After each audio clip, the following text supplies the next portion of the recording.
Friend, welcome to our YouTube channel the Knowledge Plaza. मेरा नाम दीपांशु है और मैं आपको ऑर्गेनिक केमिस्ट्री आज से स्टार्ट करने जा रहा हूँ। जैसा कि आपको पहले से पता है, ऑर्गेनिक केमिस्ट्री आपका अभी तक शुरू नहीं हुआ है।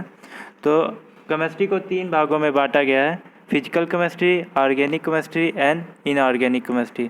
फिजिकल केमिस्ट्री की पहली क्लास टॉपर अमन सर द्वारा पहले से ली जा चुकी है। तो मैं आप आज को ऑर्गेनिक केमिस्ट्री पढ़ाऊँगा। मेरा आपसे यही अनुरोध है कि आप एक कॉपी और पेन लेकर मेरी क्लास को ज्वाइन करें और फिर आगे बढ़ते हैं अपनी वीडियो के साथ। तो सबसे पहले मैं बताना चाहूँगा कि रसायन विज्ञान या ऑर्गेनिक केमिस्ट्री क्या है। तो रसायन विज्ञान की वह शाखा जिसमें हम हाइड्रोकार्बन और उसके व्युत्पन्नों का अध्ययन करते हैं। तो हाइड्रोकार्बन, जिसका मतलब हाइड्रोजन और कार्बन, मतलब कि इसके नाम से ही हमें दिख रहा है कि हाइड्रोजन और कार्बन का जो कंपाउंड या फिर कोई भी एटम, और जैसे 2 परमाणु हैं, हाइड्रोजन और कार्बन को मिलने से ही हाइड्रोजन कार्बन बन रहे हैं। ठीक, तो इनके व्युत्पन्न क्या है? तो आप लोग व्युत्पन्न के बारे में समझिए क्या है। व्युत्पन्न ये है, जैसे हाइड्रोकार्बन है, कार्बन और हाइड्रोजन, और इसके साथ कोई भी अदर हेलोजन है, कोई भी अदर एटम्स या एलिमेंट्स आकर जुड़ जाते हैं और न्यू कंपाउंड का वो निर्माण करते हैं, उसे हम इनके व्युत्पन्न कहेंगे।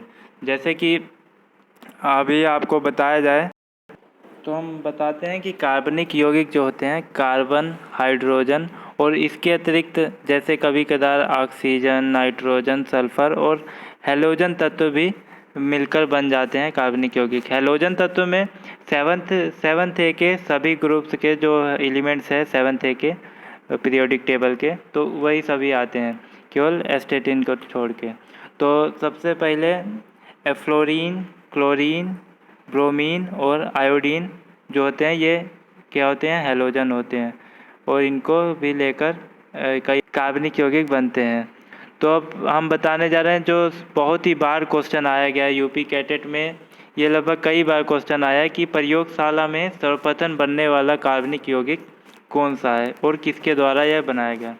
तो प्रयोगशाला में सर्वप्रथम कार्बनिक यौगिक यूरिया बनाया गया है, जो वोहलर द्वारा बनाया गया है, जिसका कार्बनिक नेम NH2CONH2 है, जिसे अमोनियम साइनाइड को गर्म करके बनाया गया है।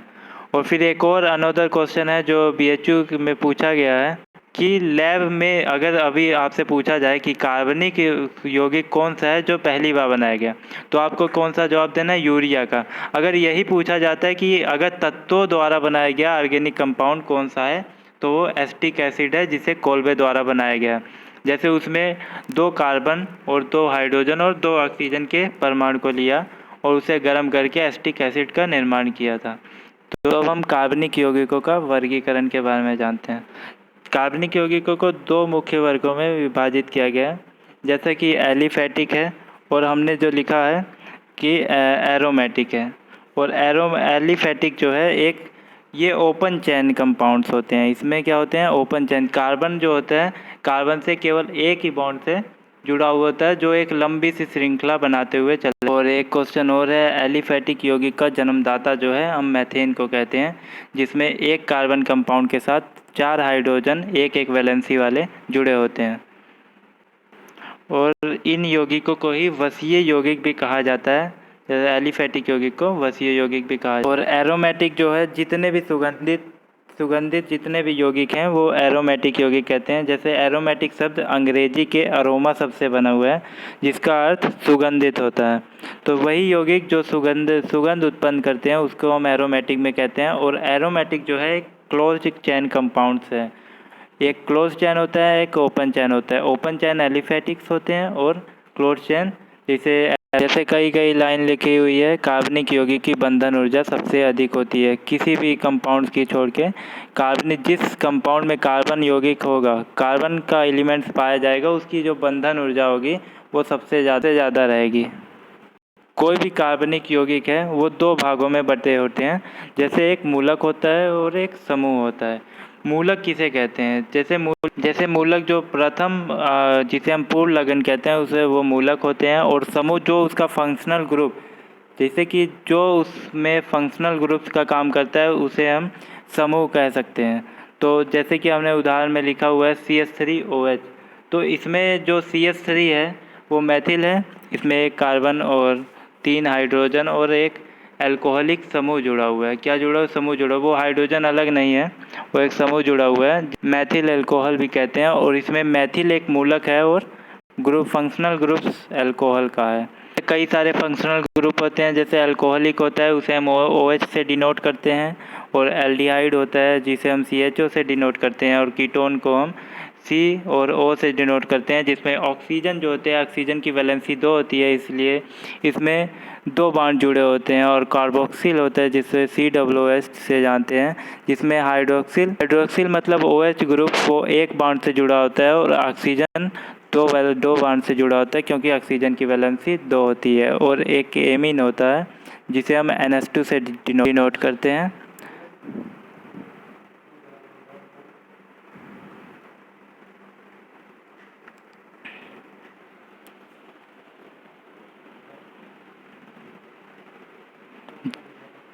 जैसे अब हमें नामकरण करने के लिए, नाम पता करने के लिए, तो हमें कैसे पढ़ना है ये देखेंगे। जब किसी भी कंपाउंड में एक कार्बन होगा तो हम उसे मैथ पढ़ेंगे, 2 होगा तो ऐथ पढ़ेंगे, 3 प्रोप, 4 ब्यूट, 5 पेंट और 6 हेक्स और 7 हेप्ट और 8 ऑक्ट और 9 नॉन कहेंगे। इतना ही पढ़ लीजिए, आपके लिए बहुत सफिशिएंट है। तो आगे हम बढ़ते हैं। हाइड्रोकार्बन मीन्स हाइड्रोजन और कार्बन तो 2 प्रकार के होते हैं, एक तो संतृप्त हाइड्रोकार्बन होते हैं और एक असंतृप्त हाइड्रोकार्बन होते हैं। संतृप्त हाइड्रोकार्बन वही होते हैं जिसमें केवल एक बॉन्ड पाया जाएगा। कार्बन के परमाणु तत्व के बीच में केवल एक ही बॉन्ड पाया जाएगा, तो उसे हम संतृप्त हाइड्रोकार्बन कहते हैं।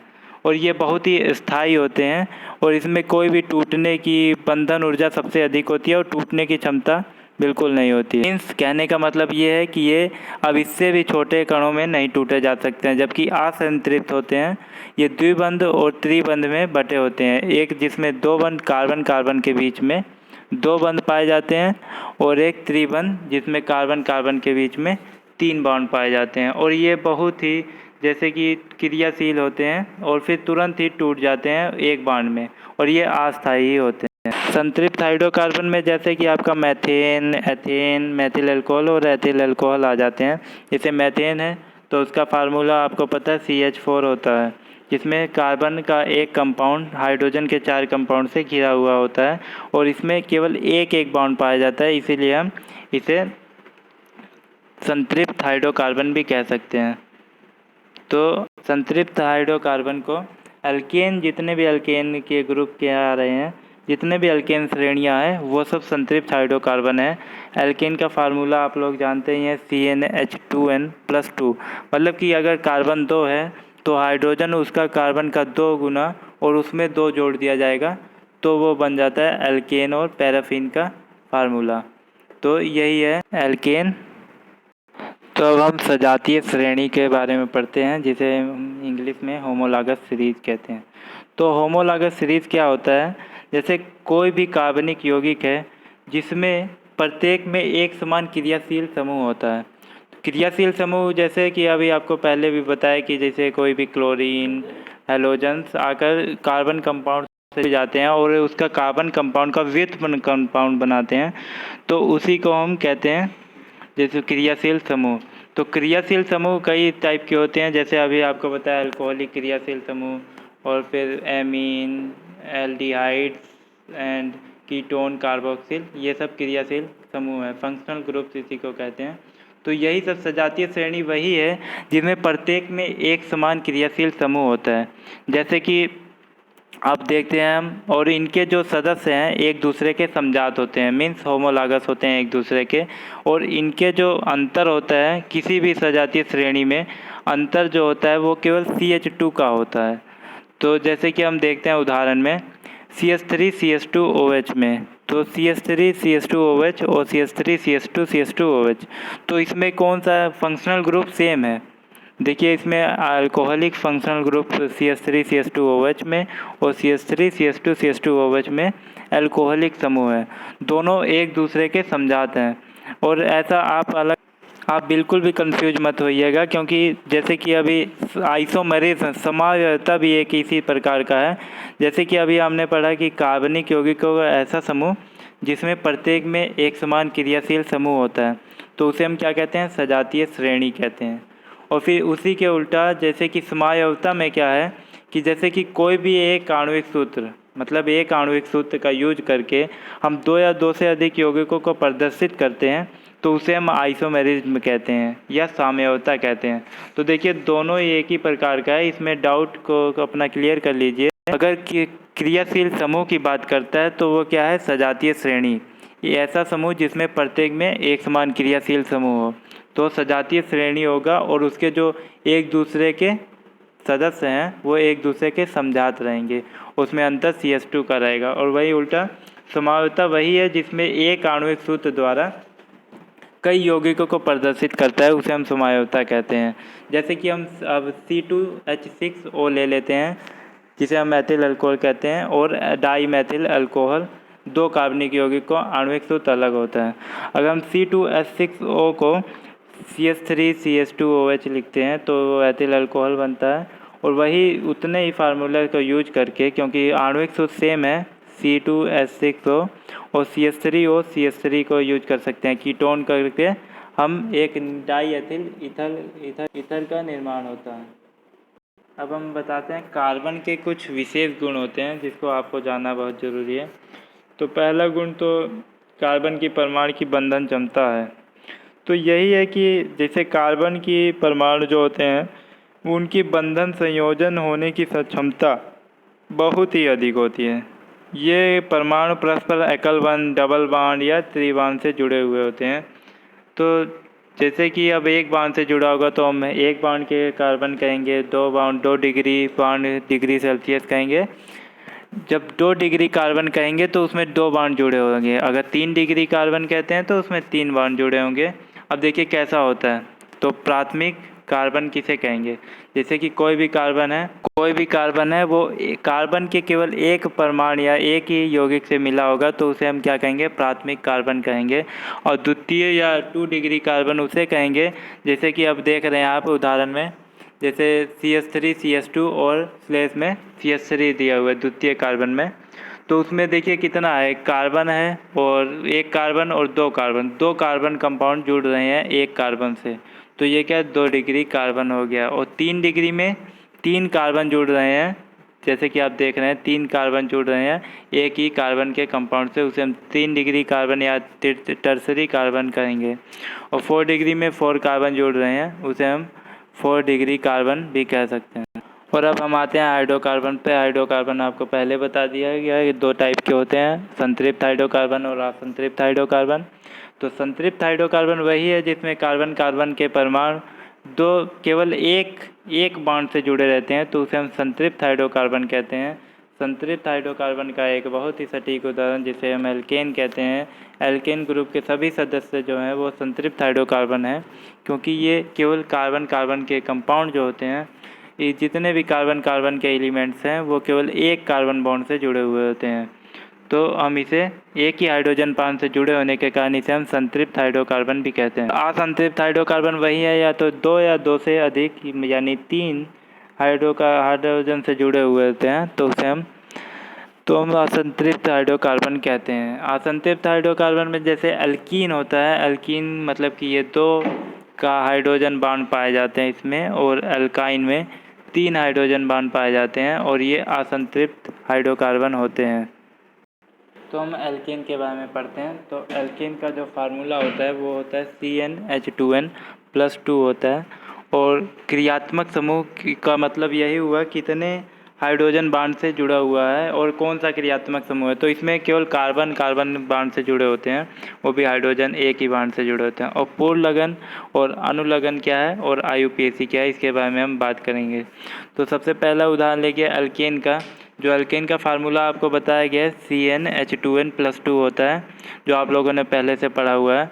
तो देखते हैं हम पहला, तो CH3 CH2 CH2 CH3। अब इसमें हम देखते हैं फार्मूला को मिलाते हैं। देखिए इसमें कार्बन कितना है, 1 2 3 4 कार्बन है, तो हाइड्रोजन कितना होना चाहिए, हाइड्रोजन 10 होना चाहिए। मीन्स इसका फार्मूला C4H10 होना चाहिए, क्योंकि Cn है, H को 2 गुना किया और उसमें 2 जोड़ दिया गया फिर उसमें हुआ। तो देखिए कार्बन हाइड्रोजन कितना हुआ 3। तो हम क्या पढ़े थे अभी देखिए, आपको पहले भी पढ़ाया गया, ये देखिए एक कार्बन रहेगा तो मैथ कहेंगे, 2 कार्बन रहेगा तो एथ कहेंगे, 3 रहेगा तो प्रोप कहेंगे, 4 रहेगा तो ब्यूट कहेंगे, 5 रहेगा तो पेंट और 6 रहेगा। ऐसा यहाँ पर कितने कार्बन दिखाए गए हैं, देखिए 1 2 3 4 कार्बन है, तो इसे हम क्या कहेंगे, ब्यूट कहेंगे, ओनली ब्यूट। तो फिर इसमें ब्यूट में अब देखा जाएगा कौन सा फंक्शनल ग्रुप है और या तो कौन सा फार्मूला इसमें ऐड हो रहा है। तो देखिए इसमें कार्बन कितने हैं, 4 है और हाइड्रोजन 10 है, मीन CnH2n+2 इक्वल टू ये बैठ रहा है, यानी ये ब्यूटेन है। तो देखिए एन है, ठीक, तो इसीलिए हम ब्यूटेन कहेंगे इसे। और फिर अब यहाँ पे आते हैं दूसरे उदाहरण पे।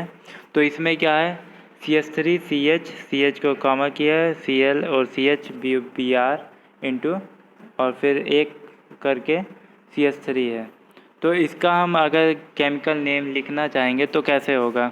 तो सबसे पहले देखिए अब हम कार्बन को किधर से गिनेंगे, दोनों साइड फंक्शनल ग्रुप आ रहे हैं, एक तरफ क्लोरीन आ रहा है, एक तरफ ब्रोमीन आ रहा है। तो हमें किस साइड से शुरू करना चाहिए, सबसे पहले हमें जिस तरफ कोई भी फंक्शनल ग्रुप हो या तो कोई भी आयोडो या फ्लोरो कार्बन आर्बन जुड़े हो तो उधर से ही शुरू करना चाहिए। तो अब देखिए यहाँ पर दोनों तरफ 1 2 3 4 इधर से जोड़ते हैं तो क्लोरीन आ रहा है दूसरे पे, और इधर से जोड़ रहे हैं तो ब्रोमीन आ रहा है। तो अब ऐसे केस में हमें क्या करना है, ऐसे केस में हमें अल्फ़ाबेटिकली ऑर्डर जोड़ना है, मतलब कि जो अल्फ़ाबेट में आगे हैं उसे हम सबसे पहले यूज करेंगे। तो अल्फ़ाबेट में कौन है, ब्रोमीन आ रहा है, फंक्शनल ग्रुप का अल्फ़ाबेटिक में ब्रोमीन पहले आ रहा है, तो बी पहले आ रहा है, इसलिए हम पहले बी को लिखेंगे। तो हम देखते हैं 1 2 3 3 पे बी आ रहा है, तो ब्रोमो 3 ब्रोमो और 2 क्लोरो है, देखिए 2 पे क्लोरो है, और फिर मैं 1 2 3 4 कार्बन कंपाउंड है, तो क्या है, ब्यूटेन हो गया। ओके, तो अब तीसरा उदाहरण है जैसे कि CH3CH Cl और CH2Cl। इसका आप हमें आंसर इसका कमेंट बॉक्स में लिखकर ज़रूर बताएं, देखें कि आपको कितना समझ आया है। ये methane, ethane, propane, butane, alkane में ही सभी आते हैं। तो अब हम आते हैं दूसरे उस पर, एल्कीन।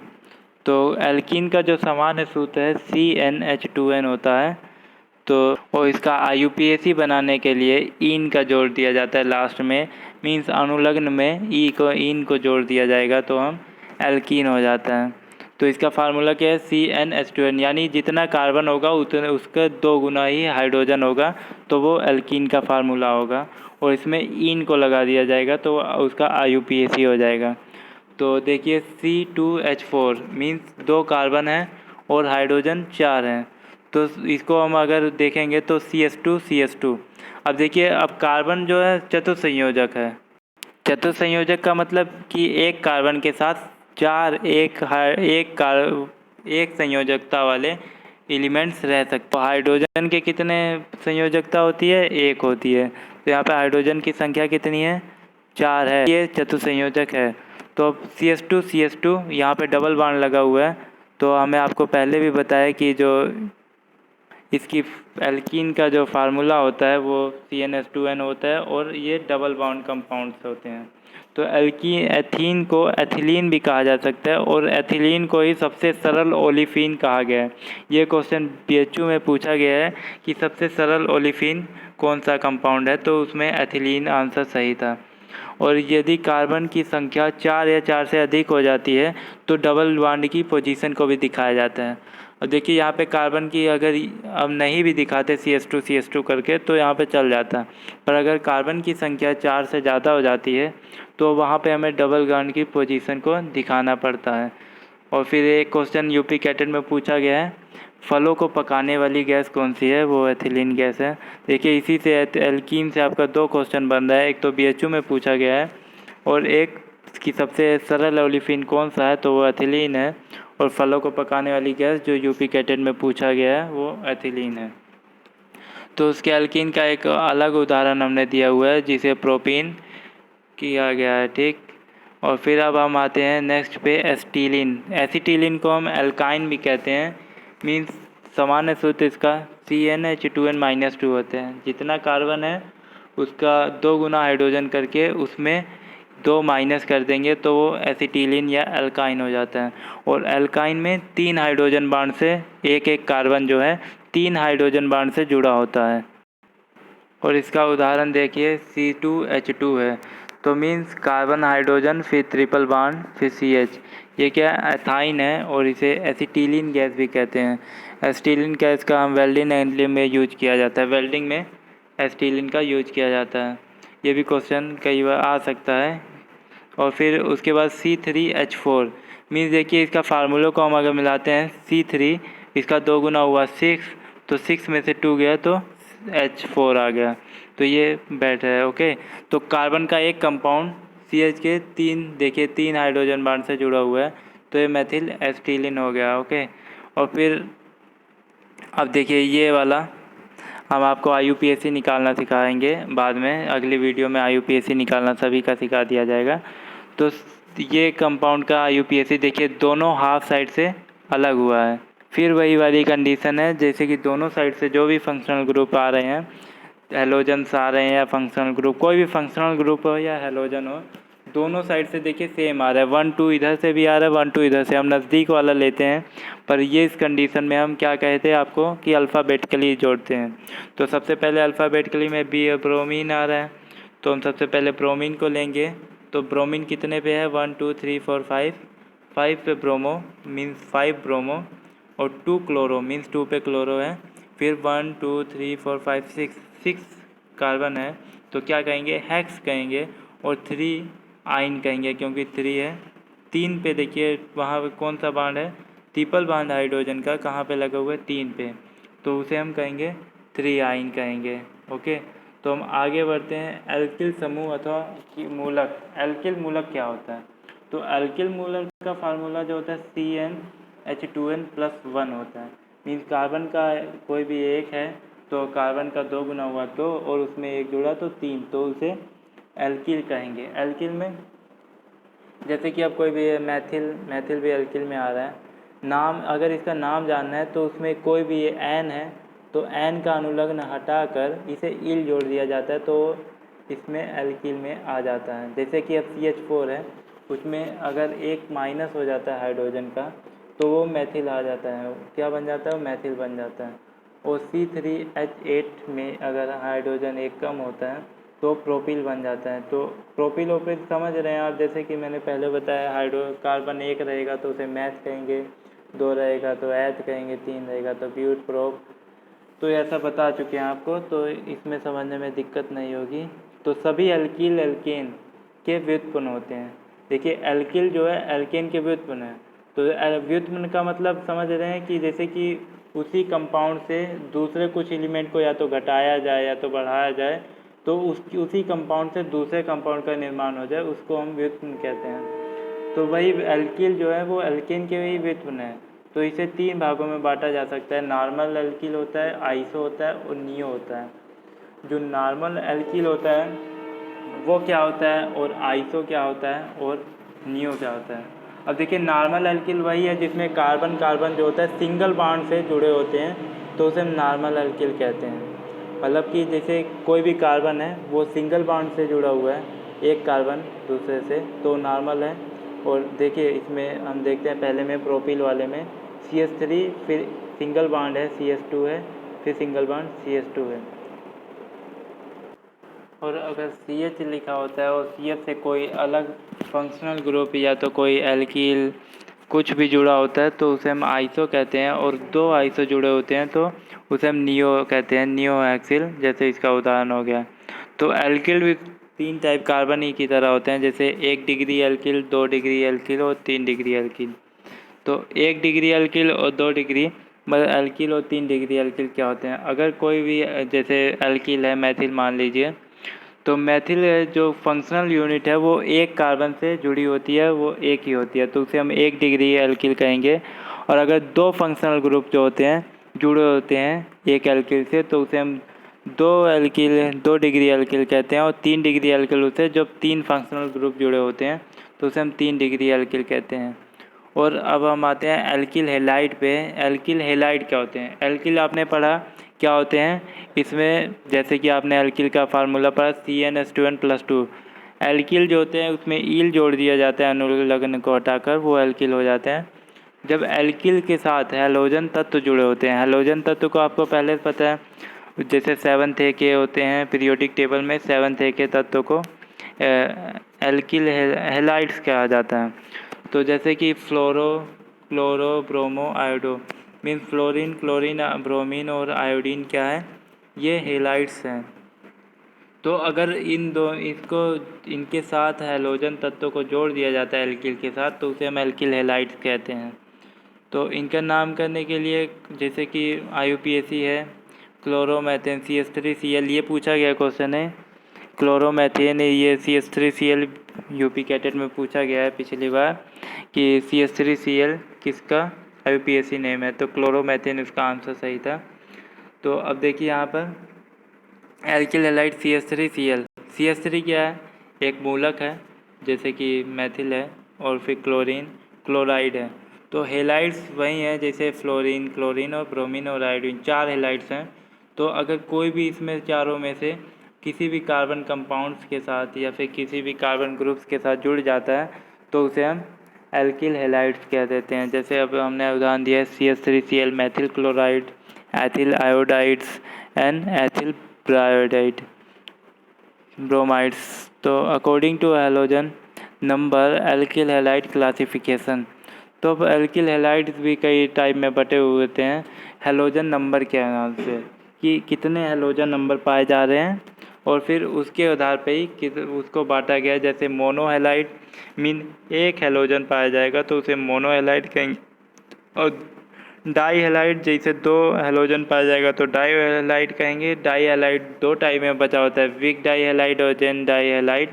तो विक डाई हैलाइड क्या होते हैं, जैसे कि एक एक कार्बन के साथ एक एक फंक्शनल ग्रुप जुड़े होते हैं तो उसे विक कहते हैं, और जेन में एक ही कार्बन के साथ 2 हैलाइड्स जुड़े होते हैं तो उसे हम जेन हैलाइड्स कहते हैं।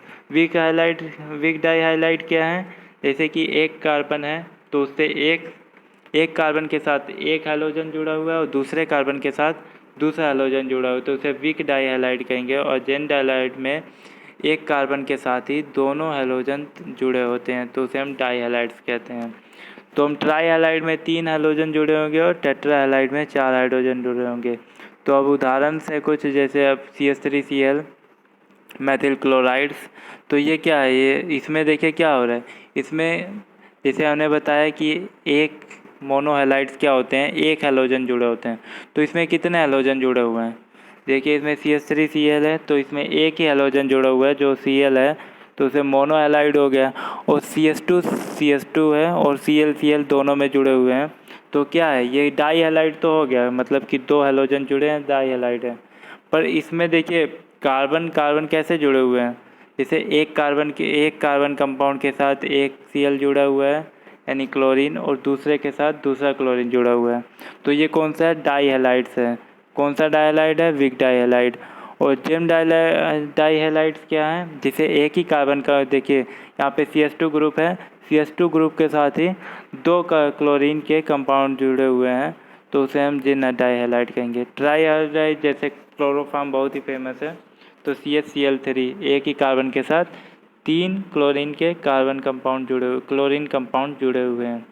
तो अब टेट्रा हैलाइड क्या होते हैं, टेट्रा हैलाइड जैसे एक कार्बन एलिमेंट्स है उसके साथ 4 क्लोरीन के वो एलिमेंट्स जुड़े हुए हैं, इसी को हम पायरीन भी कहते हैं और इसे कार्बन टेट्रा क्लोराइड भी कहा जाता है और इसका उपयोग हम अग्निशामक में किया जाता है।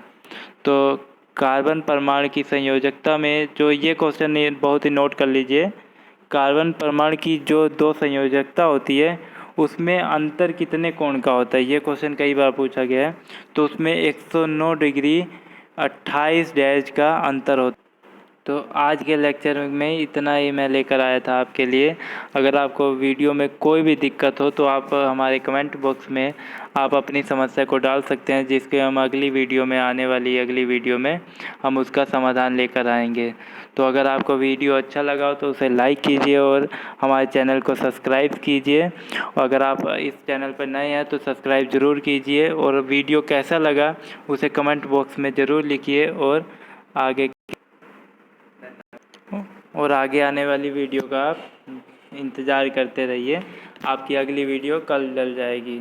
तो मैं आपको ये भी बता रहा हूँ कि इस वीडियो को आप शेयर कीजिए, कमेंट कीजिए, आपको जो भी नहीं समझ आ रहा है उस टॉपिक को कमेंट कीजिए, जितना भी जैसा भी आपको लग रहा है उसे आप कमेंट कर दीजिए, और सब्सक्राइब ज़रूर कीजिएगा दी नॉलेज प्लाजा को।